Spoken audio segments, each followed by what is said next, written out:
మేవ అద్వితీయం, అదే జ్ఞానము. ఇంక భయం ఏముంది? భయం ఏమి లేదు. కాబట్టి రజ్జు సర్పవత్ అంటే రజ్జు సర్ప దర్శన న్యాయేనా ఉపనిషత్తులో చెప్తాడు. రజ్జు సర్ప దర్శన న్యాయేన కారణాద్భిన్న జగత్ సత్యత్వం ప్లీజ్ కారణాద్భిన్న జగత సత్యత్వ భ్రమో నివృత్త ఇది ఉపనిషత్. అందువల్ల రజ్జు సర్పవత్ ఆత్మానం జీవం జ్ఞాత్వా భయం వహేత్. ఎప్పుడైతే ఆత్మ నేను జీవుణ్ణి, కర్తని, భోక్తని అని తెలుసుకుంటున్నావో రజ్జు సర్పవత్ త్రాడులో పాము చూసినట్టు భయం వహేత్, భయం కలుగుతోంది. నాహం జీవ అహం జీవ నా పరాత్మ ఇది, నేను కేవలం పరమాత్మ స్వరూపము. జ్ఞాతశ్చేత్ ఇది కనుక తెలిసిందే ఆ తరువాత నిర్భయో భవేత్, ఇంకా నీకు భయం అనేటువంటి అవకాశం లేనే లేదు.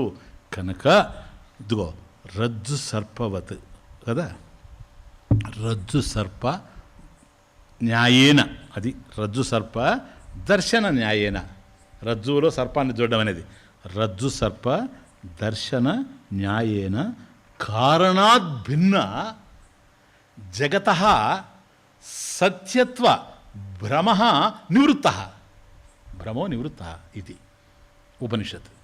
ఇది ఉపనిషత్తులో అంటే ఈ రజ్జు సర్పం అనేటువంటి రజ్జు సర్ప దర్శన న్యాయం, దీనివల్ల ఏం జరుగుతుందో తెలుసా? రజ్జు సర్ప దర్శన న్యాయేన కారణాత్, ఈ సృష్టికి కారణం ఏదో అంటే సర్పానికి కారణం ఏదో రజ్జు కదా, ఆ రజ్జు కన్నా సర్పం భిన్నంగా ఉందనేటువంటి భ్రమ మన దగ్గర ఉంది.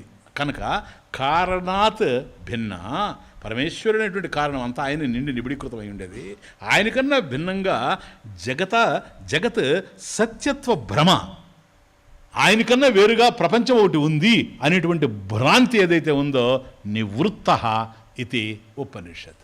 కాబట్టి రజ్జు సర్ప న్యాయం చిన్నది కాదు. కాబట్టి రజ్జు సర్ప దర్శన న్యాయేన కారణాత్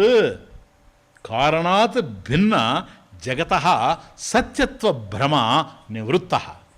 కాబట్టి పరమేశ్వరుడు కనుక వేరుగా ఈ జగత్తు ఉంది, ఇది సత్యము అనేటువంటి భ్రాంతి ఏదైతే ఉందో అది సంపూర్ణంగా నిర్మూలింపబడుతూ ఉంది. ఏకమేవ అద్వితీయం బ్రహ్మ అహం